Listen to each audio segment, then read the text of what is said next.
Le mandamos un saludo, por supuesto. Pone sobre la mesa lo que significa la hepatitis, qué tipos de hepatitis hay, cómo podemos prevenirlos, cómo se contagia, y es lo que queremos conversar, Camichula. Por supuesto, y hoy nos visita la doctora Carolina Delgado. Ella es médico internista, también gastroenteróloga del Hospital Las Higueras, además es académica de la Pontificia Universidad, de la Universidad Católica de la Santísima Concepción. Ahí está. Y bueno, nos acompaña para conocer en detalle de qué va la hepatitis, cuántos tipos hay, en fin. ¿Cómo está, doctora? Bienvenida. Hola, muchas gracias por la invitación. Creo que es un tema muy importante que tenemos que conversar, sobre todo en nuestra región. Así que estamos muy agradecidos como equipo también por la invitación. Sí, es una situación que por supuesto hemos estado siguiendo a propósito de la salud de una autoridad, de un alcalde, en este caso de la comuna de Talcahuano, y por eso es importante poder ir conociendo de qué se trata esta enfermedad, partiendo desde esa base, ¿qué es la hepatitis? Bueno, la hepatitis es una inflamación en el hígado, en términos simples. Lo más común es por infección viral. Y de los virus, son 5 los principales virus, o que llamamos hepatotropos, y se denominan como virus hepatitis A, B, C, D y E. Considerando que el B, el C y el D pueden llevar una hepatitis crónica. Sin embargo, el A y el E son principalmente hepatitis aguda, ¿ya? El brote que tenemos actualmente en nuestra región es por virus hepatitis A, que es la más común o que por todos conocidos por la transmisión fecal oral, o sea, por el consumo de alimentos o de aguas contaminadas, y también se puede dar por el contacto físico estrecho entre dos personas. Principalmente una práctica que se está usando más, que es el sexo bucoanal. Sexo bucoanal. Esa es una práctica sexual, ¿cierto?, que genera este tipo de contagio porque, claro, si estamos hablando del consumo, el contacto directo con partículas fecales, por supuesto que esta práctica en particular, ¿cierto?, va a tener esta consecuencia. Exacto. Ahora, particularmente el alcalde Saavedra fue diagnosticado con hepatitis A.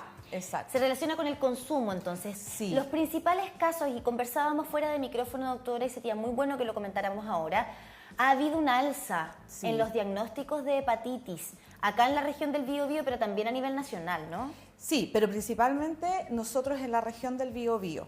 El 2023 se reportaron 45 casos, nosotros conversamos esto con la epidemióloga del hospital y lo que observamos es que post pandemia, por lo mismo de la pandemia, las personas no salían mucho, no comían tanto mariscos crudos, no se exponían tanto a los food truck. Entonces, el número de casos fue menor, ¿ya? Hasta el 2023, 45. Pero ya salió el reporte del 2024 y vamos en 469 casos. Desde junio de la semana 24 comenzó el alza. Y en la semana 49, que es la primera semana de diciembre, hubo 41 casos en una sola semana. ¿Y eso puede coincidir por la situación que vivimos este invierno, de que hubo colapsos de alcantarillas, hubo colapso producto de las aguas lluvias, muchos reportes obviamente de mezcla, incluso en los campos se salían las cámaras, se rebalsaban? ¿Podría tener alguna relación con eso? Mira, el 2017 nosotros tuvimos otro brote acá en la región importante y se hizo todo un estudio de las aguas servidas y las aguas de todo el alcantarillado. Y lo que se observó es que, por ejemplo, las aguas del mar y todo, se evalúa la Escherichia coli. La Escherichia coli, con la salinidad del mar, muere más o menos a los 15 minutos. En cambio, el virus de la hepatitis A no muere ni con la ultravioleta ni con la salinidad. Entonces, tiene que ver con el manejo de las aguas servidas también, a dónde llegan y los mariscos. Porque donde desembocan, sobre todo nosotros en Talcahuano, que tenemos varias caletas, por ejemplo, Caleta Tumbe o Tomé, donde desembocan esas aguas servidas, igual tienden a contaminar los mariscos. Entonces, el llamado a todas las personas, sobre todo en este periodo estival, es que si van al mar, si van a la playa, primero eviten el tragar agua, o sea, si van a nadar, tiene que ser con boquita cerrada. Y ojos cerrados también para no ser... Y ojos cerrados. Y el consumo de mariscos tiene que ser cocido, ¿ya? Y cocido no sirve de 1 o 2 minutos, tiene que ser al menos 10 minutos. Al menos 10. Al menos 10 minutos para que muera. Porque es un virus y ese virus no se mide en estas aguas. Y perdón, ¿la Escherichia coli es una bacteria? Es una bacteria. Por eso nos referimos a la en femenino, es una bacteria. Sí. Ya, y el virus de la hepatitis es un virus. Para que hagamos esa distinción, doctora, respecto también de cómo se trata un virus, particularmente la hepatitis, cómo debe ser tratada, cómo se diagnostica. Sí, ese es un gran punto, porque lo que pasa es que el virus no tiene un antiviral para el virus de la hepatitis A, ¿ya? Entonces no tenemos un tratamiento específico para la infección por virus de hepatitis A. Se diagnostica con los síntomas. Esto puede haber un periodo de incubación y eso está entre 2 a 4 semanas desde el consumo hasta que comienzan los primeros síntomas. En los niños incluso puede llegar a ser asintomático, pero con la edad aparecen más síntomas e incluso puede ser más grave. ¿Puede ser crónico? No, el virus de la hepatitis A no es crónico. El B, el C y el D sí puede llevar a la cronicidad. Claro, no, puede llevar a la cronicidad, pero ahora, el A sí es se puede agudo. mantener en el cuerpo de un niño el virus de la hepatitis A. No, el virus de la infección por la hepatitis A pasa, pero sí te quedan los anticuerpos para toda la vida. Y eso es bueno en ese sentido, la inmunización. Y en eso tenemos que hablar también de que ya el 2018 comenzó la campaña de inmunización en los niños a los 18 meses. A los 18 meses se le pone la vacuna para el virus de hepatitis A. Eso hay que ser súper insistente en que la administren. Y perdón, pero en cuanto a los síntomas, si es una itis, si es una infección, ¿vamos a ver fiebre, por ejemplo? Sí, puede haber fiebre, malestar general, se puede confundir con un cuadro, una viremia, por ejemplo, por otras causas. La diferencia es que no deberían haber síntomas respiratorios, sí, decaimiento, fatiga, como al principio puede haber síntomas más bien inespecíficos. Dolor abdominal, náuseas, que eso va a ayudar, puede pasar como una viremia gastrointestinal. ¿Cuándo se va marcando un poco la diferencia? Cuando aparece la ictericia, que es esta piel amarilla, coloración amarillenta de las escleras y de la piel. ¿Y eso ya estamos llegando tarde? No, no necesariamente. Lo que pasa es que ya ahí estamos haciendo el diagnóstico y podemos hacer, tomar una prueba hepática, ¿cierto?, en el laboratorio, y con esto vamos a ver que hay alteración, que se elevan las transaminasas. Eso ya nos hace la sospecha y se confirma con el anticuerpo, o sea, uno pide los anticuerpos de IgM de virus hepatitis A y con eso confirmamos el diagnóstico. Claro, porque para decirlo en un idioma que uno entienda también, doctora, con los síntomas que usted nos habla del comienzo, uno diría, parece que me voy a resfriar. Exactamente. Estoy medio fatigado, ¿cierto? Estoy con un poquito de temperatura, esto tiene pinta de resfrío. Luego aparece el dolor de guatita y las náuseas. No, esta cuestión es viral, pero es un resfrío de esos que te vienen con guatita, que también pasa. Así es. Ahora, cuando ya llegamos al colorcito amarillo de cara y de los ojos, en la parte blanquita del ojo, ¿cierto? Ahí ya el diagnóstico es certero que estamos ante una hepatitis A. Sí o sí hay que consultar, tomar exámenes. Estamos teniendo 2 a 3 casos todos los días en la urgencia. Y ahí con respecto a eso, son varios los tipos de hepatitis. Me imagino que para poder hacer la diferencia de tratamiento, de forma y de contagio, me imagino que cada uno se contagia de forma distinta, ¿no? Exactamente. Cada uno se contagia de manera distinta y el diagnóstico es distinto, con exámenes específicos de laboratorio. O sea, si tengo la hepatitis A y ahí vamos después desglosando la forma de contagio de cada una de ellas, ¿no podría contagiar el tipo B a otra persona? No, claro. No, son distintos, son virus distintos, son virus diferentes y son formas de contagio distintos también. Ya, y en el caso de la A lo tenemos con la alimentación o las relaciones sexuales de boca-anales, porque la transmisión es fecal-oral. Ya, en la B, en el tipo B, ¿cómo es el contagio? Es transmisión sexual principalmente y también se ven en algunos casos los consumos de drogas endovenosas. O sea, sexual, pero, penetración, digamos, sin preservativo.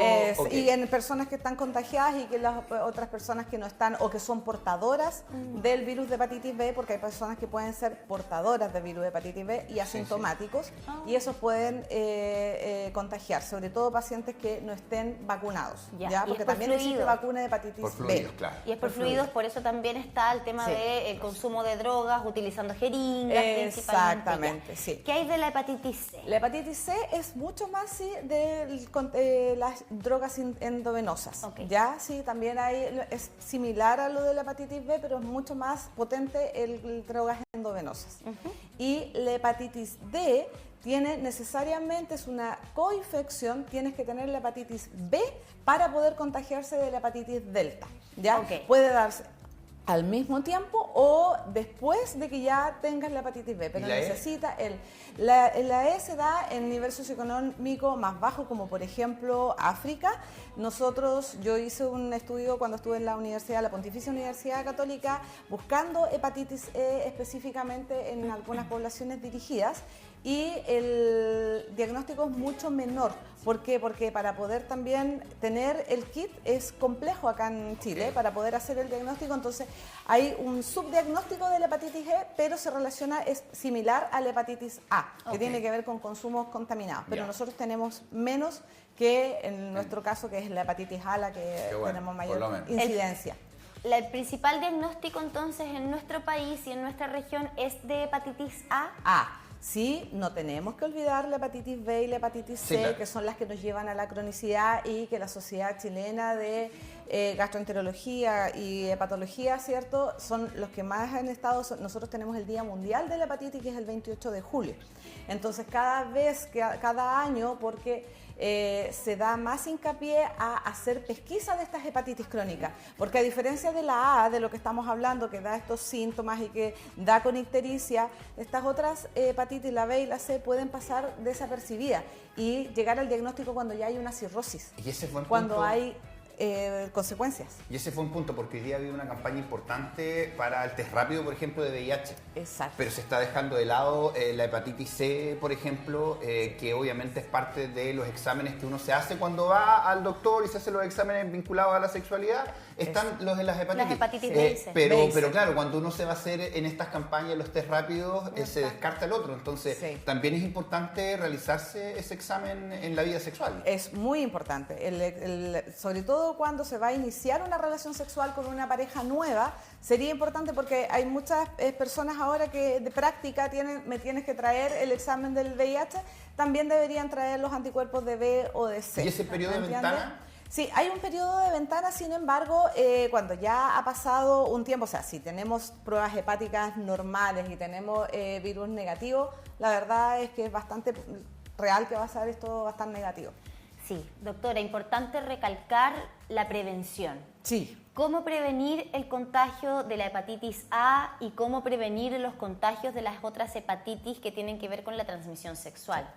Con respecto a la hepatitis A, hacemos mucho hincapié y solicitamos en ese sentido el consumo de aguas y de mariscos que estén cocidos, el agua que sea agua potable. Ojo con comprar el sushi, el ceviche, sobre todo en lugares que no están bien sanitizados o que no están regidos por la Seremi, porque todos los lugares locales establecidos tienen todo un protocolo donde va la autoridad sanitaria, ¿cierto? Revisan. En cambio, hay lugares en la calle que la persona confía en que ese ceviche está bien manipulado. O lo venden, y en la misma playa. Pasan por la playa. En la misma playa. Sushi, ceviche, sí. Y de pronto, qué importante lo que está mencionando, doctora, porque cuando uno está en la playa generalmente hay un relajo mucho mayor, tanto físico como mental. Exacto. Y hay que decirlo, a veces en la playa cosas que quizás en la ciudad o en su casa o yendo al trabajo nunca haría.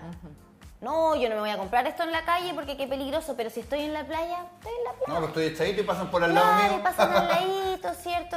Y está ese como relajo. Pero no hay que olvidar que no, porque los virus no se van a relajar más en la playa. No, exactamente. No, todo lo contrario. Entonces es importante hacer este reforzamiento de estos mensajes. Sí, eso es muy, muy importante, porque como te decía, estamos desde junio y sobre todo en diciembre ahora estamos con la curva en ascenso, ¿ya? Y la hepatitis A también puede tener mortalidad. Es mucho menor, puede llegar a ser una falla hepática fulminante, estamos hablando de menos del 1%. Afortunadamente la mayoría de los cuadros son leves a moderados, incluso se pueden manejar en su casa, son pocos los que se quedan hospitalizados.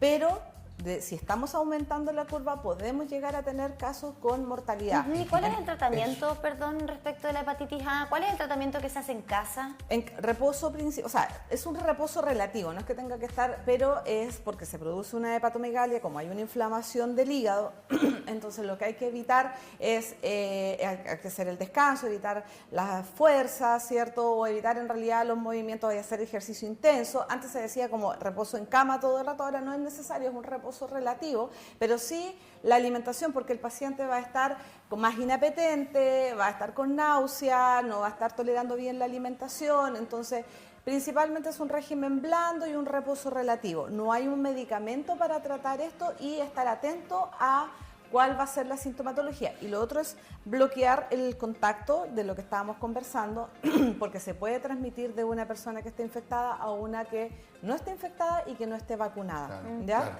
Hay un Pero tema, el contacto físico estrecho. Claro, ahí hay un tema obviamente médico que hay que ir respetando, pero claro, afortunadamente la hepatitis A va dando síntomas. Exacto. Y claro, podemos evitar a lo mejor el desarrollo de una cirrosis o un problema hepático agudo. La A no va a llegar a cirrosis, Nunca. pero la A puede llegar a una falla hepática fulminante que requiera, por ejemplo, un trasplante. Es que es gravísimo igual. Exacto. Pero las otras sí podemos llegar a una cirrosis. Sí. Y la cirrosis, recordemos, Sí. no solamente está asociada al consumo de alcohol. No. Por eso no. es importante que de todas maneras nos hagamos los exámenes de hepatitis. Así es. Para poder llegar a evitar obviamente algo que muchas veces es silencioso, como nos decía usted. Es silencioso, exactamente. Muchas veces nosotros tenemos pacientes, o sea, cuando van a consultan por otras causas, como gastroenterólogos tenemos en esta práctica el solicitar el virus de la hepatitis B, el virus de la hepatitis C como screening. ¿Por qué? Porque sabemos que hay una población en la que está subdiagnosticado que no se está diagnosticando. Entonces, se calculaba más o menos 30.000 infectados, pero hay algunos que no están conocidos. Entonces, y lo mejor es poder conocerlos. ¿Por qué? Porque se logra hacer el bloqueo para evitar la secuencia y que sigan existiendo otros casos. Claro. Exactamente. Y a la vez, sí tenemos tratamiento, por ejemplo, para el virus de la hepatitis C, porque el virus de la hepatitis B y el C están dentro del GES. Entonces, afortunadamente, rápidamente entran en un sistema de atención de salud con controles y donde se pueden ir tratando. Entonces, el tratamiento para el virus de la hepatitis C es un tratamiento caro, que afortunadamente lo tenemos por el GES y que podemos tratarla. Entonces, eso es algo muy bueno en nuestro país, que tenemos esa posibilidad. ¿Se recupera 100% o el paciente que se contagia con hepatitis B y C sí o sí pasa a ser crónico? El paciente de la hepatitis B pasa a ser crónico, dependiendo, no siempre. La hepatitis B puede ser solamente aguda y no llegar a la cronicidad, pero hay un porcentaje que puede pasar a la cronicidad, ¿ya? Cuando se contagian cuando recién nacidos, porque también hay un contagio vertical de la madre al hijo, el 90% en general pasa a ser portador o a quedar con este virus. Pero cuando uno se contagia de más adulto, solamente un 5% pasa a ser crónico en la B, ¿ya? En la B hace el periodo de agudo y no pasa a la cronicidad.